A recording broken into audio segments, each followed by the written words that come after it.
ٹھہرا۔ اس نے کہا، بادشاہ نے پوچھا، کیا تم اسے بیچتے بھی ہو؟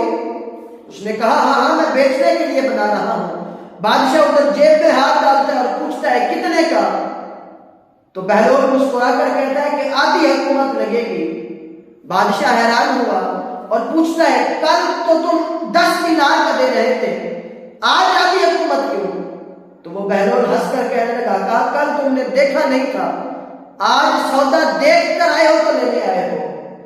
کل تم نے دیکھا نہیں تھا اس لیے 10 دینار کا تھا، آج تم نے دیکھ لیا ہے تو میں تمہیں آدھی حکومت کا دے رہا ہوں۔ حاضرین محترم، میں اور آپ دیکھیں ہم کس مقام پر کھڑے ہیں۔ اب یہاں پر ایک بات کرتا چلا جاؤں۔ حضور نبی علیہ السلام نے ارشاد فرمایا کہ صحابہ تمہیں مبارک ہو کہ تم نے مجھے دیکھا اور مجھ پر ایمان لائے۔ کسی نے چاند کے 2 ٹکڑے ہوئے دیکھے تو ایمان لایا، کسی نے پتھروں کو کلمہ پڑھتے دیکھا تو ایمان لایا، کسی نے کوئی معجزہ دیکھا تو مجھ پر ایمان لائے۔ کہا کہ صحابہ تمہیں مبارک ہو کہ تم نے مجھے دیکھا اور مجھ پر ایمان لائے۔ اور پھر فرمایا کہ صحابہ سن لو، انہیں 7 مرتبہ مبارک ہو، 7 مرتبہ مبارک ہو کہ جنہوں نے مجھے دیکھا بھی نہیں ہوگا پھر بھی مجھ پر ایمان لائے ہوں گے، جنہوں نے مجھے دیکھا بھی نہیں ہوگا پھر بھی میری ہر ایک بات تو حق اور سچ مانیں گے۔ فرمایا انہیں 7 مرتبہ مبارک ہو۔ حاضرین محترم، ایک آخری بات عرض کرتا چلا جاؤں۔ جب انسان رب کے یہاں پر لو لگا لیتا ہے پھر اللہ تبارک و تعالیٰ بھی اسے اپنا مقرب بندہ بنا لیتا ہے۔ آخری بات ہے، بغداد کا بازار ہے، اور کبھی آپ نے دیکھا ہو کہ ساون کا رت لگا ہوتا ہے، ہلکی ہلکی بوندا باندی ہوتی ہے، اور راستے میں پانی کھڑا ہو جاتا ہے بعض جگہوں پر۔ ساون کا موسم تھا کہ ایک فقیر لکڑی کے کھڑاؤ پہنے، لکڑی کے جوتے پہنے بغداد کے بازار سے گزر رہا تھا کہ ایک حلوائی کی دکان کے سامنے سے وہ گزرتا ہے۔ وہ حلوائی اسے دیکھ کر کہتا ہے، کہا کہ حضرت ذرا ادھر ایک منٹ بیٹھیے، دودھ پی لیجیے آپ۔ وہ فقیر رب کی بارگاہ میں جو نام لیتا تھا رب کا، وہ وہاں پر بیٹھا۔ اس حلوائی نے حضرت کو دودھ دیا، دودھ پینے کے بعد رب کا شکر ادا کیا اور اس شخص کا بھی شکر ادا کیا کہ تیری بھی مہربانی ہے، تیرا بھی شکر ہے۔ وہ فقیر اپنی ہی موج میں، اپنی ہی مست میں،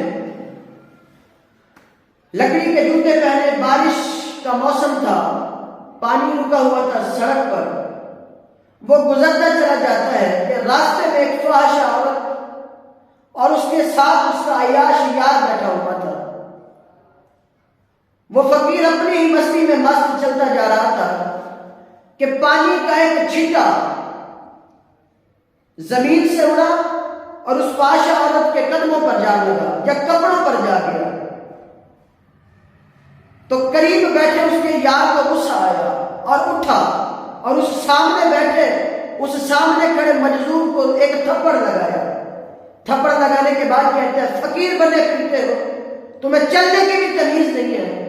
وہ فقیر آسمان کی طرف نگاہ اٹھاتا ہے، لمبی آہ لینے کے بعد معذرت کرتا ہوا وہاں سے چلا جاتا ہے۔ ابھی کچھ دیر ہی، کچھ قدم ہی چلا تھا کہ وہ فحاشہ عورت اٹھتی ہے اور گھر جانے کے لیے جب سیڑھیاں چلتی ہے تو سیڑھیوں پر چلنے سے اس کا پاؤں پھسلتا ہے، گردن کے بل گرتی ہے اور اس کا گردن کا منکا ٹوٹ کر وہ عورت جو ہے موت کی نیند سو جاتی ہے۔ تمام کے تمام لوگوں میں شور مچ گیا کہ فقیر نے آسمان کی طرف نگاہ کی تھی اور آسمان کی طرف نگاہ اٹھاتے ہی وہ عورت اس فقیر کی آنکھ سے مر گئی۔ اب لوگوں نے اس فقیر کو پکڑ لیا اور کہا کہ حضرت فقیر بنے پھرتے ہو، ذرا سا صبر بھی نہیں ہے آپ میں۔ کہا کیا ہوا؟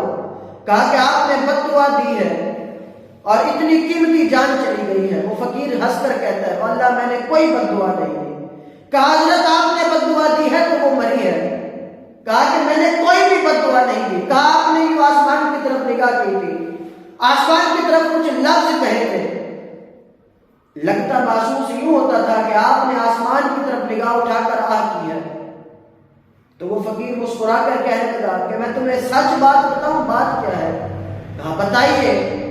کہا کہ میں نے آسمان کی طرف نگاہ اٹھایا تھا, نگاہ اٹھاتے ہی میرے الفاظ یہ تھے, مالک تو بھی بڑا بے نیاز ہے, کہیں سے مجھے دودھ پلواتا ہے, کہیں سے تھپڑ مرواتا ہے.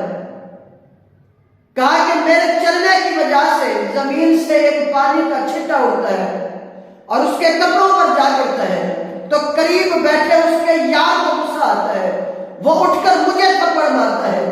جب وہ مجھے تھپڑ مارتا ہے, اس نے مجھے تھپڑ مارا تو میرے یار کو بھی غصہ آ گیا تھا. جب اس نے مجھے تھپڑ مارا تو میرے یار کو بھی غصہ آ گیا, تبھی وہ جان چلی گئی ہے. حاضرین محترم, اب ذرا غور کریں, جو لوگ رب کے یہاں پر مقرب ہوں, اللہ کے یہاں پر برگزیدہ بندے ہوں, اللہ انہیں مایوس نہیں کرتا, اللہ انہیں رسوا نہیں کرتا.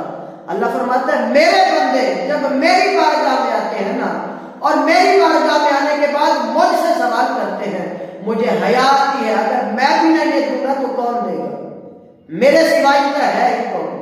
حاضر محترم, ان اللہ علی کل شیء قدیر. وقت اتنا نہیں ہے کہ اس بات کو مزید آگے بڑھایا جا سکے. اللہ تبارک و تعالیٰ کی بارگاہ میں دعا ہے میرا اس چند لمحے کی حاضری کو رب کریم اپنی بارگاہ میں قبول اور منظور فرمائے. وآخر دعوانا الحمدللہ رب العالمین.